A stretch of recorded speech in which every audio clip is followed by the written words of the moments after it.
Chicken വന്നു friends, ഞാൻ chicken വാങ്ങാൻ പോകുന്നു. ചിക്കൻകാരൻ വന്ന് നിൽക്കുന്നെന്ന് പറഞ്ഞപ്പോഴേ ഒരു അസ്തർ വിട്ട് വല്ലൊരു പോക്കായിരുന്നേ. സംഭവം എന്താ, അപ്പുറം ഇപ്പുറം ഉള്ളവർ കാണാതെ എങ്ങനെയെങ്കിലും നേരെ വീട്ടിനകത്ത് കൊണ്ട് കയറണം. ചിക്കൻ വാങ്ങുന്നതെന്ന് പറഞ്ഞപ്പോഴേ ഞാൻ നമ്മുടെ സവാളയൊക്കെ തോട് കളഞ്ഞു വെച്ച്, ഇഞ്ചി വെളുത്തുള്ളി എല്ലാം തോട് കളഞ്ഞു വെച്ച് കേട്ടോ. ഇഞ്ചി ആണെങ്കിൽ ഉണങ്ങി ഒരു പരുവായി. സംഭവം എന്താ, ഞാനാണെങ്കിൽ ഇത് ലാസ്റ്റ് തീരുമ്പോൾ മാത്രം ചേട്ടടുത്ത് പറയാം. അതിന് മിക്കവാറും എനിക്ക് വഴക്ക് കേൾക്കാറുള്ളതാണ്. അപ്പോൾ പിന്നെ നമ്മുടെ വെളിച്ചെണ്ണ ഒഴിച്ച് കടുക് പൊട്ടിച്ച് സവാള ഇട്ട് ഉപ്പിട്ട് നന്നായിട്ട് വട്ടിയെടുത്ത് സവാളയിലോട്ട് ഇഞ്ചി വെളുത്തുള്ളി പേസ്റ്റ് ഇട്ടു. പണ്ടൊക്കെ ആണെങ്കിൽ ചിക്കൻ വയ്ക്കാൻ എന്തൊരു പാടായിരുന്നു. ഉരുളി എടുത്തിട്ട് ഈ സവാളയൊക്കെ വെന്ത് വരാൻ തന്നെ ഒരുപാട് നേരം.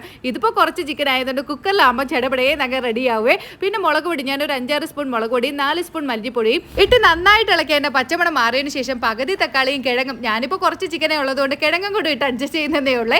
പിന്നെ മസാല ഇട്ട് ഉപ്പും ഇട്ടു നന്നായിട്ട് ഇളക്കിയതിന് ശേഷം ജസ്റ്റ് ഒന്ന് അടപ്പിട്ട് ഒരു 5 മിനിറ്റ് അടച്ചു വെച്ചാൽ മതി. എന്നിട്ട് നമുക്ക് ആവശ്യമുള്ള വെള്ളം ഒഴിച്ചു കൊടുക്കണം. ഞാനിപ്പോൾ ചാറ് പ്രിയർ ആയതുകൊണ്ട് കുറച്ച് കൂടുതൽ വെള്ളം ഒഴിച്ചു കൊടുക്കുന്നുണ്ട്. 2 വിസിൽ കേട്ടപ്പോൾ ആഹാ അടിപൊളി ചിക്കൻ കറി റെഡി.